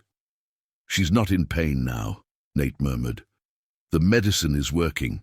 Rebecca reached across the bed to take his hand, offering what comfort she could. His fingers closed around hers, warm and strong, as they kept their vigil in the gathering darkness. It was well past midnight when Martha Two Stars drew her final breath. The passing was peaceful, a gentle sigh as her spirit released its hold on a body that had served her well through 8 decades of frontier life. Nate bent his head, shoulders shaking with silent grief. Rebecca moved to his side, her arms encircling him instinctively. For a long moment, they remained thus. The new husband accepting the solace of his wife's embrace, finding strength in the touch that had once been forbidden. When he finally raised his head, his dark eyes were dry but filled with a profound sorrow. She wanted to see this day, he said quietly, to see us married, to know I had a place here again. She loved you very much, Rebecca replied, her own tears falling freely. And she believed in us, in what we could be together. Nate stood, moving to the window where stars glittered in the clear winter sky. In Comanche tradition, the body must be prepared for burial before sunrise, he explained. Would you help me? The request, so intimate, so trusting, touched Rebecca deeply. Of course. Together, they performed the solemn task of washing Martha's body and dressing her in her finest clothes. Nate wrapped her in a beautiful blanket of Comanche design, singing softly in the language his mother had taught him. Rebecca stood beside him, learning the rituals as they proceeded, honored to be included in this sacred farewell. As dawn approached, Sheriff Cooper arrived with the undertaker, summoned by a message Nate had sent with the millers. The men, respectfully, transported Martha's body to the undertaker's wagon. The ground's frozen solid, Cooper said. We'll need to wait for a thaw to bury her properly. No, Nate replied firmly. My grandmother will be laid to rest in the Comanche way, on a platform, facing the rising sun. I've selected a place on the Taylor property, on the hill overlooking the valley. Cooper hesitated, clearly uncomfortable with the indigenous burial practice. It was her wish, Rebecca added, standing firmly beside her husband. And as the property now belongs to us, we have the right to honor her as she desired. After a moment's consideration, Cooper nodded reluctantly. I'll speak to Pastor Clark. He should be there to say Christian words at least. He's welcome to attend, Nate agreed. But the ceremony will follow Comanche traditions. By mid-morning, a small procession, had formed to accompany Martha's body to her final resting place. Nate and Rebecca led the way in a wagon borrowed from the millers, followed by Pastor Clark, Sheriff Cooper, and a handful of townspeople who had genuinely respected Martha despite her heritage. The Taylor property lay a mile north of town, a beautiful tract of land with rolling hills, an apple orchard, and a sturdy two-story farmhouse built by one of Whiteridge's founding families. As the procession approached, Rebecca caught her first glimpse of what was now her home. Despite the circumstances, she felt a flutter of hope at the sight of the well-maintained structure with its wraparound porch and many windows. Nate had chosen a hill at the far edge of the property for Martha's burial platform. With the help of several men, he constructed a sturdy wooden scaffold, raising it 6 feet above the ground. Martha's body, still wrapped in the Comanche blanket, was carefully placed atop the platform, facing east where the morning sun was rising over the distant hills.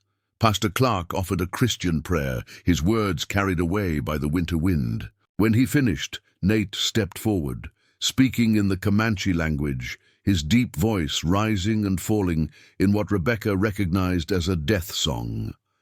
The raw emotion in his voice transcended the language barrier, communicating a profound grief and reverence that moved even those who had once disparaged Martha's heritage. When the song ended, Nate turned to the assembled mourners. "My grandmother lived between 2 worlds," he said in English. "She honored both, finding wisdom in different traditions. She taught me to do the same." His gaze found Rebecca's. To find strength in joining what others would keep separate. The significance of his words was not lost on those present. As the group dispersed, many approached the newlyweds with newfound respect, offering condolences and tentative welcomes to the community. Left alone at last, Nate and Rebecca stood side by side before Martha's burial platform, the cold wind whipping around them. "What will happen to her remains?" Rebecca asked gently. "They will return to the earth in time," Nate explained. "The Comanche believe the body should be close to the sky, so the spirit can find its way to the afterlife without being trapped." "Underground," Rebecca nodded, understanding the beauty in the practice. "And what happens to us now?" Nate turned to face her, his expression serious but no longer guarded. "Now we begin the life my grandmother envisioned for us. A partnership, as we agreed." "At the Taylor house," Rebecca said, glancing toward their new home in the distance. "Yes, though I should warn you, I haven't been inside yet. It may need considerable work." A small smile touched Rebecca's lips. "Then it's fortunate you married a woman who isn't afraid of hard work." For the first time that day, Nate's features softened into a genuine smile. Fortunate indeed. As they made their way down the hill toward the wagon, the winter sun emerged, fully from behind the clouds, casting a golden glow across the snow-covered landscape. Ahead lay their new home and an uncertain future, a marriage born of necessity, but perhaps, as Martha had hinted, destined for something more.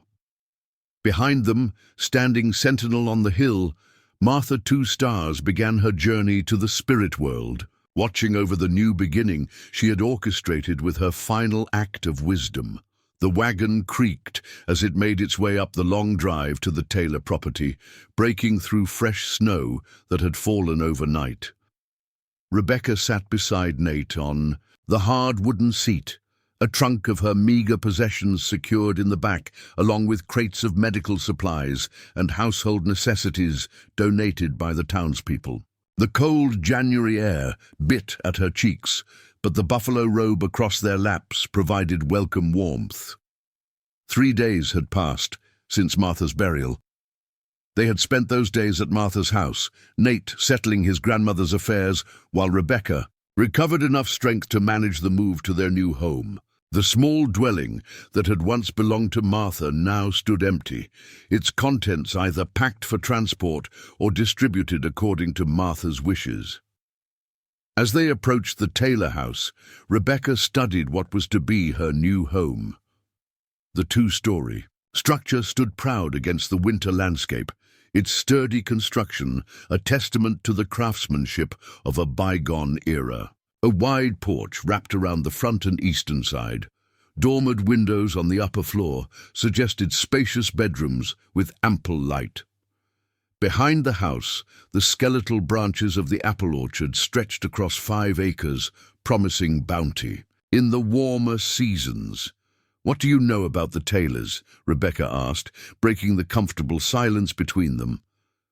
"Not much," Nate admitted.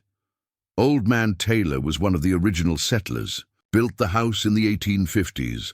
His son expanded the orchard, but died in the war. After that, Mrs. Taylor couldn't manage alone and moved east to live with her daughter. The property's been vacant for nearly 8 years."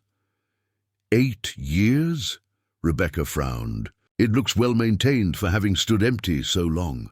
Sheriff Cooper mentioned that the town hired someone to check on it periodically. They always hoped to attract another doctor or perhaps a wealthy businessman to Whiteridge who might want such a property. Instead, they got us," Rebecca said with a hint of irony. "A scandal-ridden widow and a half-Comanche physician they once drove away." Nate's lips quirked in a brief smile. Life has a way of confounding expectations. They pulled up before the house, the horse's breath clouding in the frigid air. Nate set the brake and jumped down, coming around to help Rebecca descend. Though her ankle had improved, she still moved with caution, leaning on his arm as they approached the front door. A large iron key, presented by Mayor Wilson after the wedding with undue ceremony, unlocked the heavy oak door. It swung open with a protesting creak, revealing an entrance hall dimly lit by what sunlight filtered through dusty windows. "Wait here," Nate instructed, leaving Rebecca in the doorway while he inspected the interior.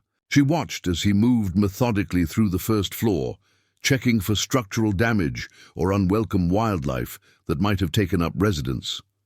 "All clear," he finally called, "though there's a fair amount of dust." Rebecca stepped inside, her eyes adjusting to the dim interior.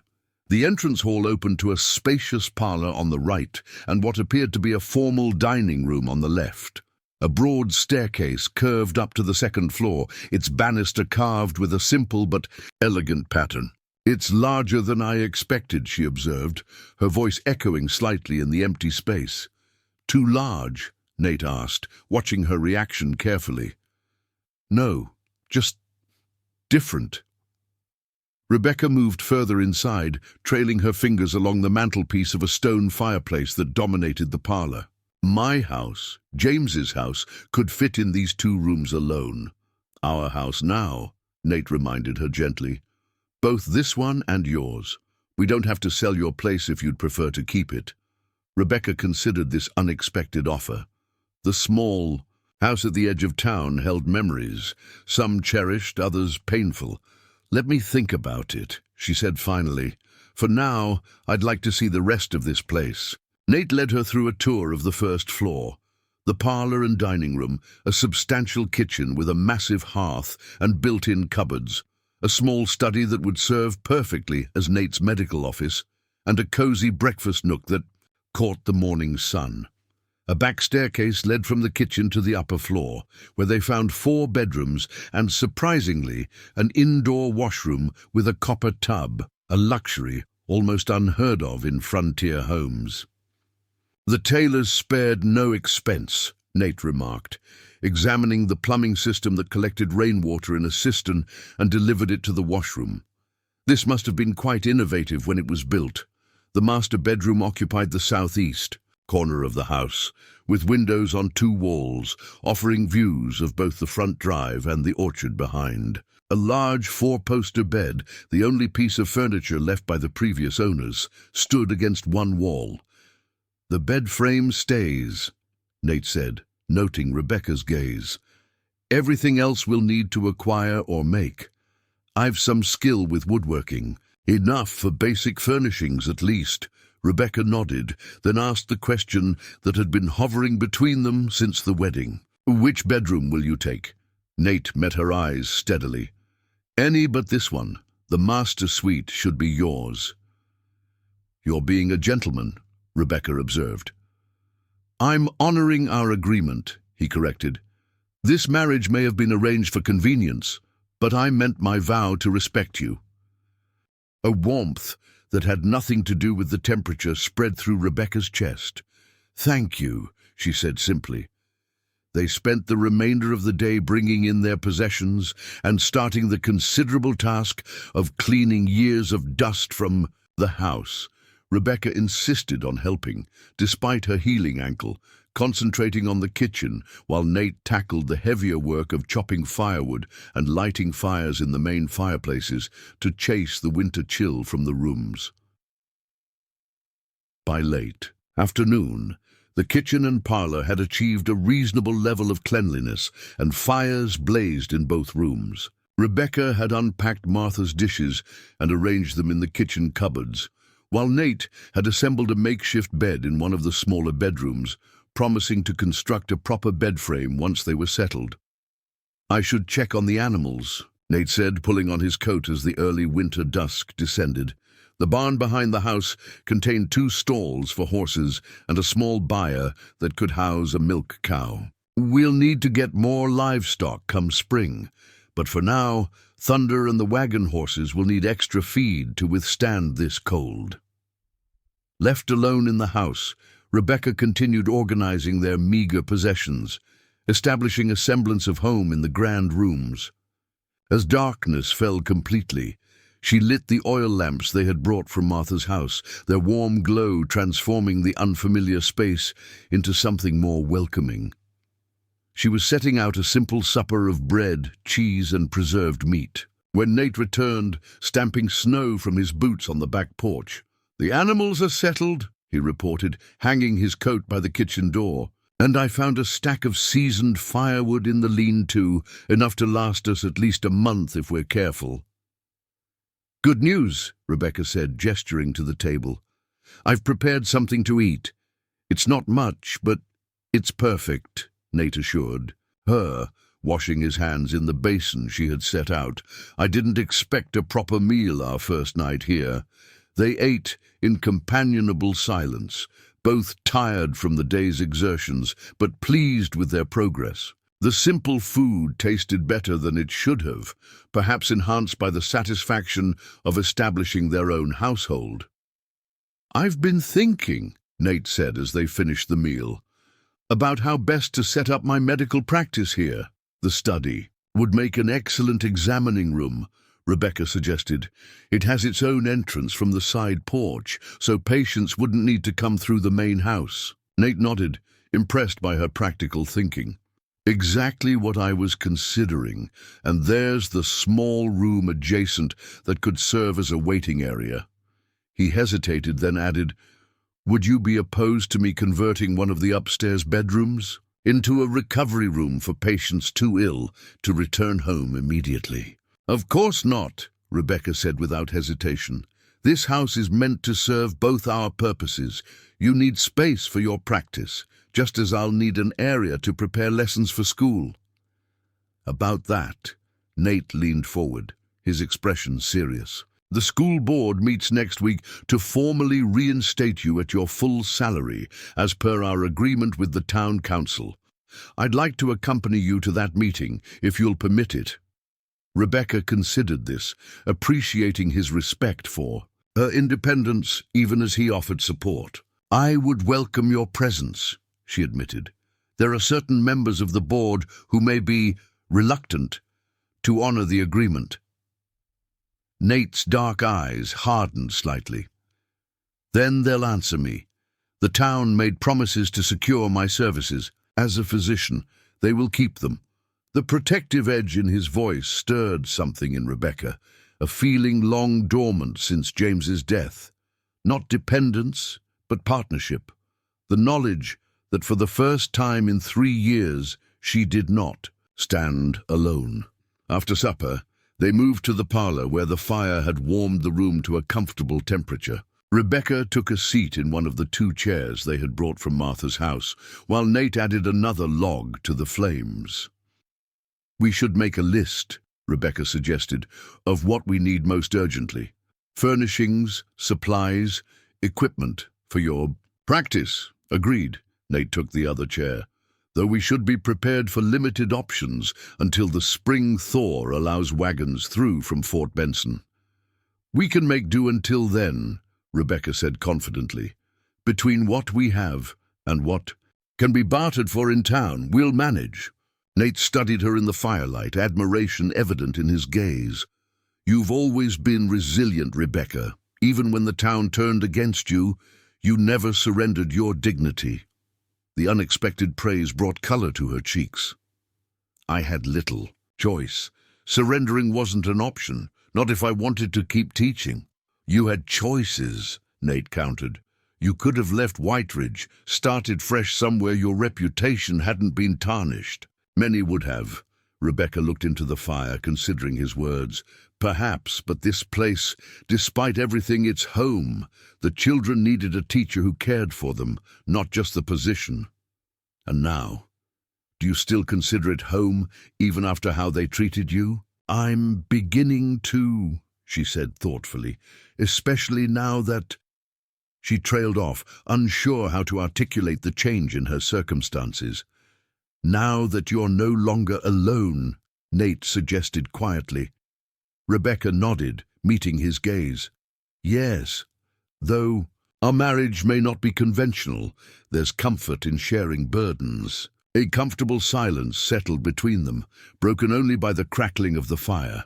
Outside, the wind had picked up, whistling around the eaves of the old house. The sound made Rebecca grateful for the solid walls and warm hearth, and for the man who sat across from her, his presence a silent reassurance. It's getting late, Nate observed finally. You should rest. Your body is still recovering. Rebecca nodded, suddenly aware of the fatigue that had settled into her bones. You're right. It's been a long day. Nate insisted on checking her ankle. Before she retired, his touch clinical yet gentle as he examined the fading swelling. Healing well, he pronounced, but continued to minimize walking for another few days. Yes, doctor, Rebecca replied with a small smile, accepting his help to rise from the chair. At the foot of the stairs, she paused. Good night, Nate, and thank you for all of this. Her gesture encompassed not just the house, but everything. His return to Whiteridge, the rescue from the blizzard, the marriage that had restored her standing in the community. You don't need to thank me, he said simply. We're in this together now. As Rebecca climbed the stairs to the master bedroom, she reflected on the strange path that had led her to this moment. 3 weeks ago, she had been a widow, struggling to maintain her independence in a community that had judged her harshly. Now she was the wife of a respected physician, mistress of the finest house in the county, her reputation restored by the very arrangement that had once been the subject of scandalous speculation. The irony wasn't lost on her, but beneath the irony lay something more profound, the beginning of a partnership that, while born of necessity, already felt more genuine than she had dared to hope. The master bedroom was cold despite the fires burning below, the heat not yet having permeated the upper floors.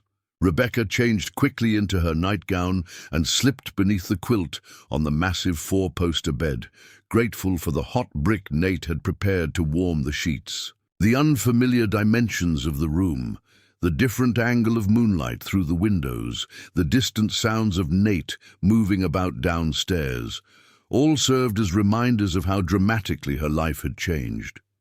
Sleep came surprisingly easily, her body surrendering to exhaustion after the emotional and physical demands of the day. Her last conscious thought was of Martha's cryptic words whispered during the wedding, "The heart knows what the mind cannot yet accept." At the time, Rebecca had dismissed them as the romantic notions of an elderly woman.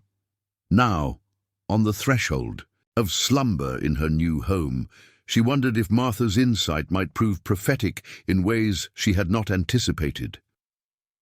Down the hall, in a smaller bedroom with a hastily assembled pallet on the floor, Nate Rivers lay awake much longer. The events of the past weeks played through his mind like scenes from a story he'd heard rather than lived.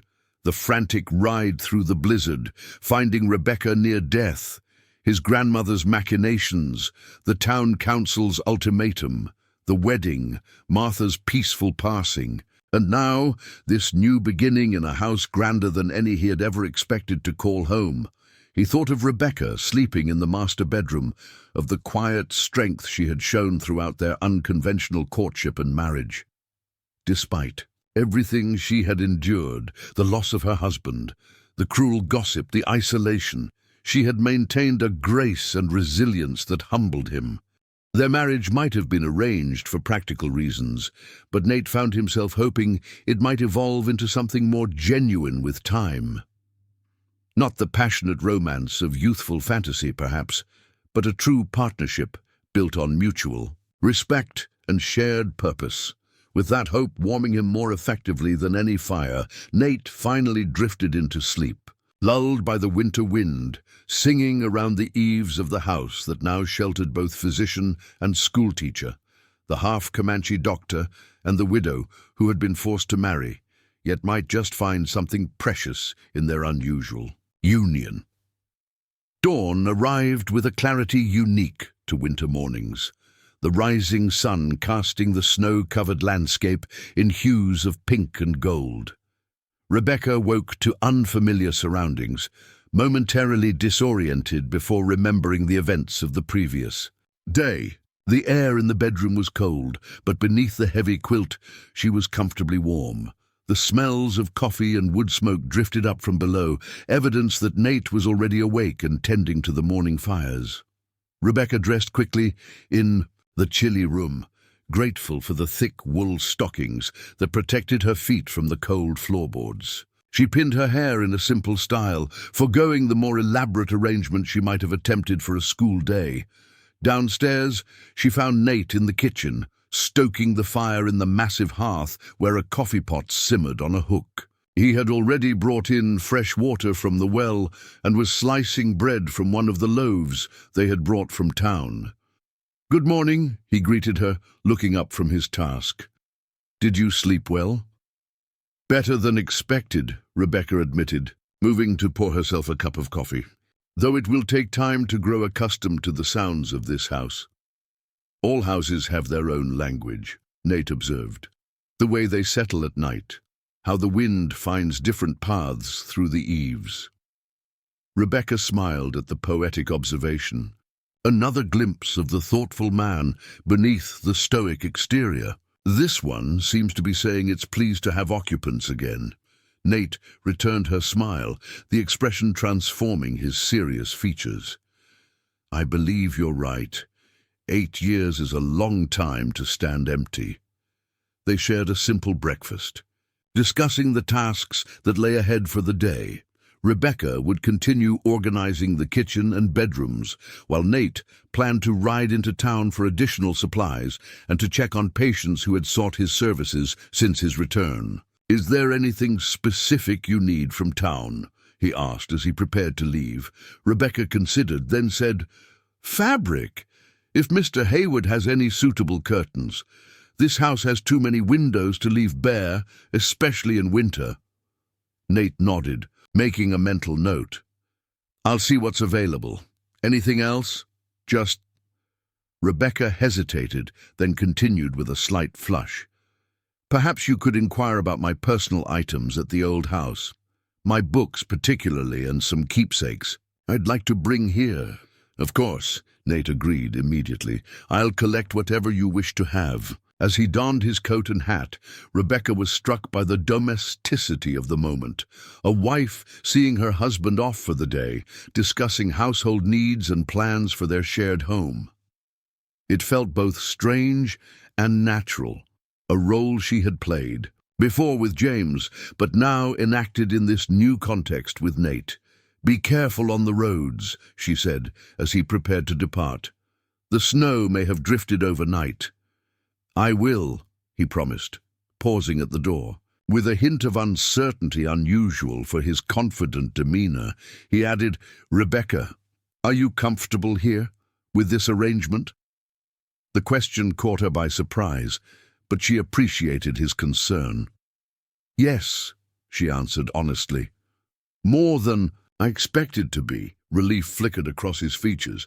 Good, that's good. With a nod that seemed to encompass more than just acknowledgement of her words, he stepped out into the winter morning, leaving Rebecca to contemplate the foundation they were building, brick by brick, word by word, for whatever future lay. Ahead, February brought a temporary thaw to Whiteridge, the snow retreating enough to make travel easier between the Taylor property and town. 2 weeks had passed since Nate and Rebecca had moved into their new home, establishing routines that blended their separate lives into a functional household.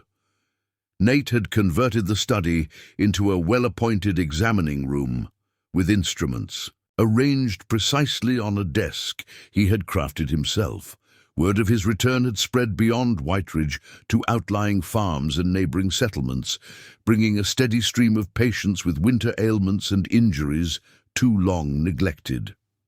This morning, Rebecca stood at the window, watching as an elderly farmer and his wife departed after the man's treatment for frostbitten fingers. The couple paused to thank Nate on the porch, the woman pressing what appeared to be a jar of preserves into his hands despite his protests. "Another satisfied patient?" Rebecca asked when Nate entered, stamping snow from his boots. "Mr. Peterson will keep his fingers, though they'll be sensitive to cold from now on." Nate placed the jar on the kitchen table. Blackberry preserves, apparently the finest in the county. "That's the third payment in preserves this week," Rebecca observed with amusement. "We'll need to expand the pantry at this rate." "Better than no payment at all." Nate washed his hands in the basin. "Many can't afford currency, especially in winter." Rebecca nodded, understanding the economic realities of frontier life. "The barter system has its charms." Mrs. Miller offered eggs in exchange for mending her son's winter coat. They had settled into an unexpectedly comfortable partnership. During the day, Nate tended to patients, while Rebecca prepared for her return to teaching, scheduled for the following week. In the evenings, they shared meals and quiet conversation by the fire, gradually filling in the gaps of their 3-year separation. "The school board meeting is this afternoon," Rebecca reminded him, her voice betraying a hint of anxiety. 2 o'clock at the town hall." Nate glanced up from drying his hands. "I remember. We'll leave after I see the Bennett child. She's coming at noon with that persistent cough." Rebecca appreciated that he had said "we" without hesitation, honoring his promise to support her reinstatement. Though most of the town had accepted their marriage with surprising equanimity, certain influential members remained skeptical, particularly on the school board. At 1:30, they set out for town. In the cutter sleigh Nate had purchased second-hand from the miller. Rebecca sat beside him, wrapped in furs against the February chill, her teaching portfolio clutched tightly in gloved hands. Nervous energy radiated from her usually composed demeanor. "They can't refuse you," Nate said, correctly interpreting her tension. "The agreement was clear, and you're the most qualified teacher in the county." "Qualifications haven't always mattered when set against prejudice," Rebecca replied. "Harold Wagner has opposed me from the beginning. His daughter was in my class when everything happened." Nate's jaw tightened. "Wagner's opinion is irrelevant. Mayor Wilson and Sheriff Cooper witnessed our agreement with the town council. They'll honor it." His confidence buoyed her spirits as they arrived at the town hall, a modest building that served multiple civic functions. Several horses and sleighs were already tethered outside, including Harold Wagner's distinctive bay gelding. Inside, the school board members were assembled around a long table. Wagner, the wealthy cattle rancher whose financial contributions gave him outsized influence, Mrs. Abernathy, the minister's widowed sister, Michael O'Donnell, the railway station master, and 2 newer members Rebecca didn't recognize from before her ostracism.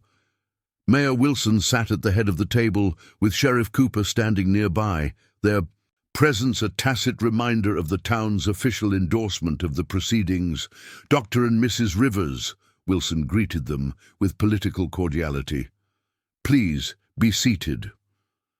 Rebecca noted the use of her married name, a subtle but significant acknowledgement of her changed status. She took the offered chair, Nate settling beside her with the watchful alertness she had come to recognize when he felt protective. "We're here to discuss Mrs. Rivers' reinstatement as Whiteridge's schoolteacher," Wilson began, "as agreed during the town council meeting last month. With all due respect, Mayor," Harold Wagner interrupted, his florid face betraying his displeasure. "That agreement was made under duress, with a blizzard raging, and Mrs. Sullivan, Mrs. Rivers, in need of medical attention. Cooler heads should prevail now in determining who shapes our children's minds." "The agreement stands, Mr. Wagner," Sheriff Cooper stated firmly. "Dr. Rivers fulfilled his part by establishing his practice here. The town must honor its commitment. Furthermore," Mrs. Abernathy added unexpectedly, "Mrs. Rivers' qualifications have never been in question. She holds a proper teaching certificate and has demonstrated excellence in the classroom." Wagner scoffed. "Excellence? Is that what we call it when scandal forces children to transfer to the school in Fort Benson? My Lucinda was traumatized by the whispers about her teacher's improprieties." Before Rebecca could defend herself, Nate spoke, his deep voice cutting through the tension. "My wife has conducted herself with nothing but dignity, despite malicious gossip perpetuated by those who should know better." "This isn't about past rumors," Rebecca interjected, placing a restraining hand on Nate's arm. "It's about providing quality education to the children of Whiteridge." She opened her portfolio, revealing meticulously prepared lesson plans. "I've developed a comprehensive curriculum that includes the latest pedagogical approaches from Eastern schools, while accounting for the practical needs of frontier children." The two newer board members leaned forward with interest as Rebecca outlined her educational philosophy and specific plans for each grade level. Even Wagner fell silent as her expertise became increasingly evident. When she finished, Michael O'Donnell cleared his throat. "I've been corresponding with the school superintendent in Helena. He speaks highly of Mrs. Rivers' methods and results. Our test scores were the highest in the territory under her instruction, and have declined significantly since her departure," Mrs. Abernathy added pointedly. Mayor Wilson sensed the shifting mood and moved to capitalize on it. "I propose we reinstate Mrs. Rivers effective Monday next at the full salary of $40 per month as stipulated in our agreement." "$40!" Wagner exclaimed. "The substitute has been receiving just $25 and delivering results worth considerably less," O'Donnell retorted. "My son could barely compose a coherent sentence after 6 months under Miss Fleming's instruction." The vote, when called, was 4-1 in favor of Rebecca's reinstatement, with only Wagner dissenting. Mayor Wilson signed the official appointment with a flourish, then extended the pen to Rebecca. "Welcome back to your rightful position, Mrs. Rivers," he said. "Whiteridge School is fortunate to have you."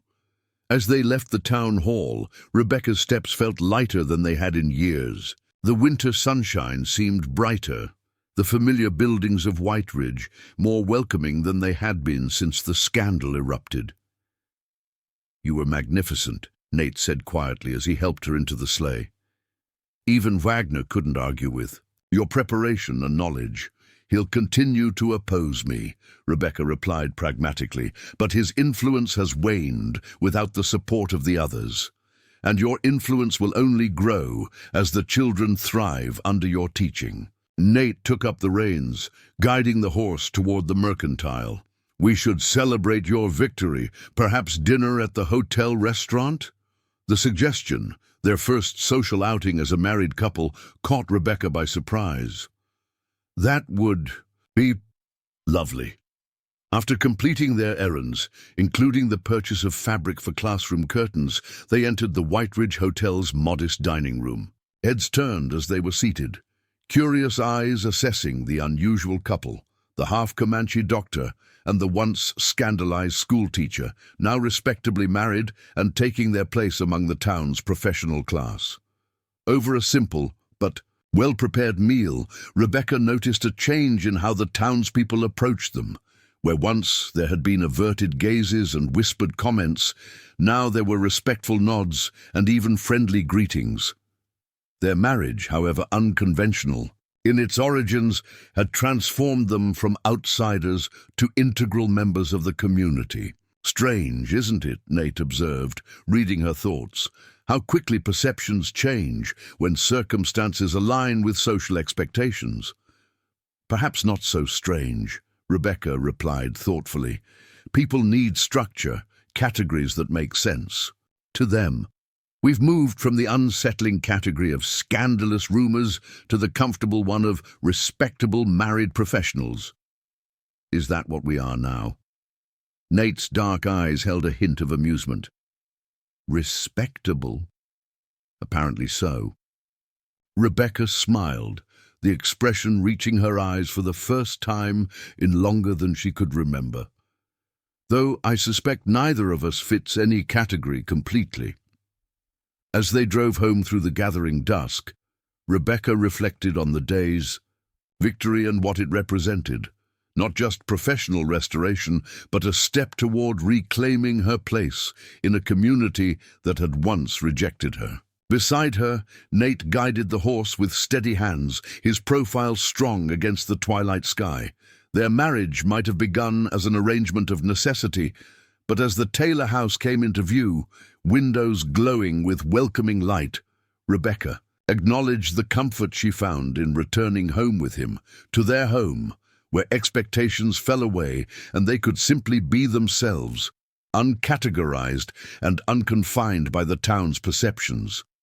May brought an explosion of green to the Dakota territory, the harsh winter finally surrendering to spring's insistence. Apple blossoms carpeted the orchard behind the Taylor house in delicate white and pink, their sweet fragrance carried on gentle breezes through open windows.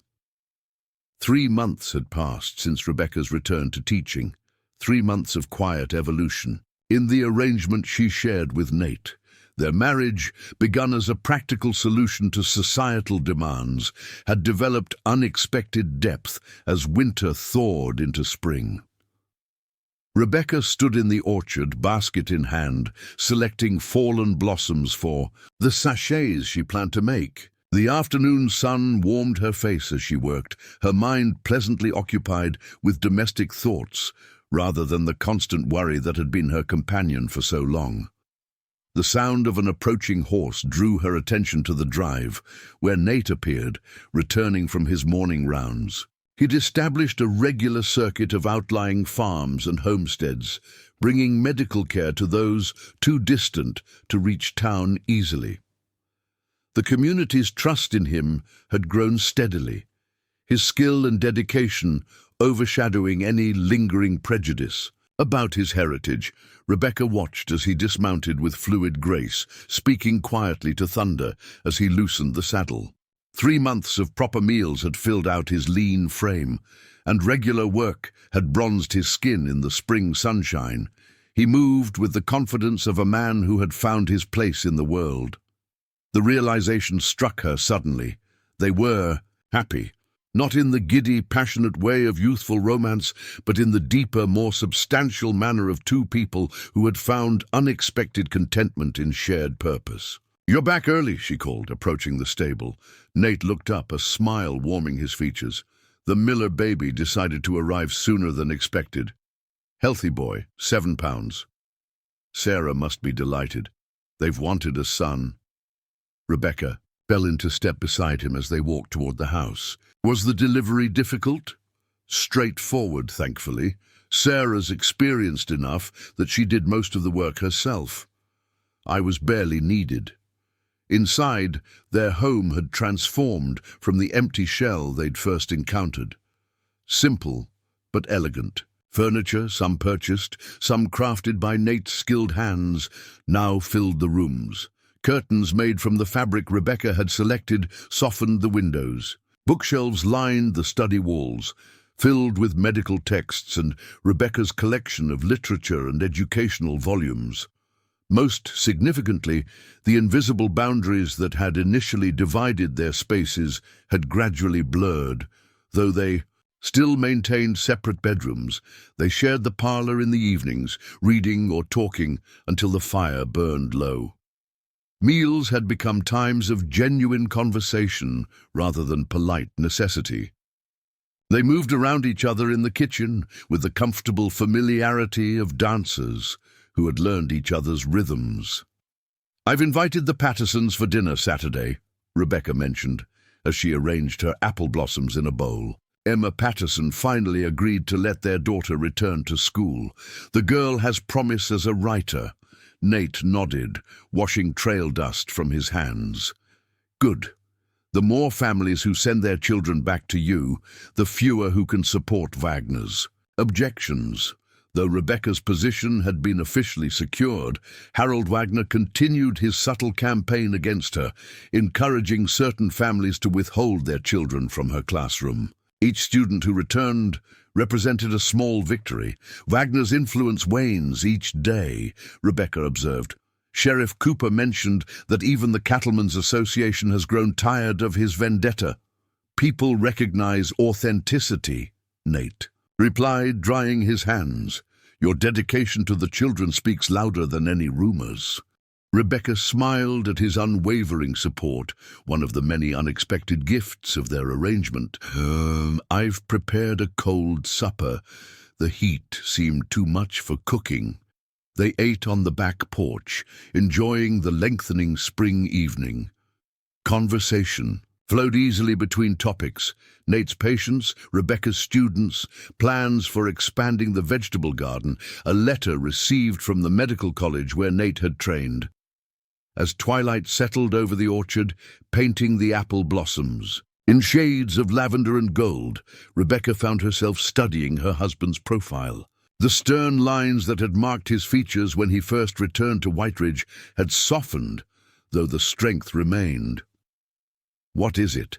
he asked, catching her gaze. "I was just thinking about Martha," Rebecca answered truthfully. "About what?" "She whispered to me at our wedding." Nate turned to face her fully, curiosity in his dark eyes. "You never told me what she said." She said, "The heart knows what the mind cannot yet accept." Rebecca's voice softened with the memory. "I didn't understand her meaning then." A charged silence settled between them, weighted with unspoken feelings that had grown over the months of shared life. "And now?" Nate asked quietly. Rebecca gathered her courage. "Now I wonder if she saw something we couldn't, that what began as convenience might become something else entirely." Nate's expression remained carefully neutral, though his eyes betrayed deeper emotion. "What do you think it has become, Rebecca?" "A true marriage," she said simply, "not just in name or legal standing, but in the ways that matter: partnership, respect, trust." She hesitated, then added softly, "affection." The last word hung in the air between them, an acknowledgement of the subtle shift in their relationship that neither had dared name until now. Nate reached across the small space separating them, his hand covering hers. "Martha once told me that healing comes in many forms. Some wounds require medicine, others need time, and the deepest ones can only be mended by love." "Is that what happened?" Rebecca asked, her voice barely above a whisper. "Have we healed each other?" "I believe we have," Nate replied, "or at least we've begun to." In the gathering dusk, with apple blossoms scenting the air and the distant sound of night birds beginning their evening chorus, Rebecca turned her hand beneath his, their fingers intertwining in a gesture more intimate than any they had shared before. "There's something I need to tell you," she said, "something I've kept inside too long." Nate waited, giving her space to find the words. "When you left 3 years ago, I wasn't just grieving James. I was grieving for you as well." The confession, long overdue, flowed from her like water breaking through a dam. My feelings for you weren't invented by town gossip. They were real, though I never acted on them while James lived." "I know," Nate said gently. "James knew, too. It was why he confronted you before that final hunt." Surprise flickered across Rebecca's face. "You knew," James told me the night before the accident. He was angry, hurt. Nate's expression clouded with the painful memory. "When he was brought to me after the buffalo gored him, part of me feared that you wouldn't do everything possible to save him," Rebecca finished, understanding dawning. "That's why you drove yourself to exhaustion trying to save him." Nate nodded, the old guilt visible in his eyes. "I needed to prove, to myself as much as anyone, that my feelings for you would never compromise my duty to him. But when he died, despite everything I could do, the town assumed the worst," Rebecca said, "and we let their assumptions drive us apart." "I thought it was the honorable choice," Nate admitted, "to leave, to give you space to grieve without the shadow of scandal." "And now," Rebecca asked, her heart pounding, "what do you think is the honorable choice now?" Nate's gaze held hers, all pretense stripped away. "To be honest about what this marriage has become. To acknowledge that though it began as an arrangement, it's grown into something I never dared hope for." "And what is that?" "A second chance," he said simply, "for both of us." In the deepening twilight, with the first stars appearing overhead, Rebecca Rivers leaned toward her husband, not the man she had been forced to marry in desperation, but the man she had grown to love through shared days and quiet evenings, through challenges faced together and small triumphs celebrated side by side. Their lips met in a kiss as natural and right as the spring breeze through apple blossoms. Not their first kiss, which had been performed for witnesses at their wedding, but their first true kiss, offered freely from hearts that had found their way to each other despite all odds. When they finally parted, Rebecca rested her forehead against Nate's, their breath mingling in the space between them. "Martha was right," she whispered. "The heart does know what the mind cannot yet accept." "She usually was," Nate agreed, a smile in his voice. "Though I suspect she'd be insufferably pleased with herself if she could see us now." Rebecca laughed softly, joy bubbling up from a place long dormant. "Then we should make it worth her celestial smugness." As night settled fully over the tailor, property, their home, the Half-Comanche doctor and the once widowed schoolteacher remained on the porch, hands entwined, sharing stories and hopes and plans for a future neither had imagined possible during that desperate blizzard that had brought them together. Above them, the Dakota stars wheeled in their eternal dance, bearing witness to the truth. Martha, too. Stars had known all along. Sometimes the winds of fate blow harshest right before they guide you home. Up next, you've got two more standout stories right on your screen. If this one hits the mark, you won't want to pass these up. Just click and check them out. And don't forget to subscribe and turn on the notification bell so you don't miss any upload from us.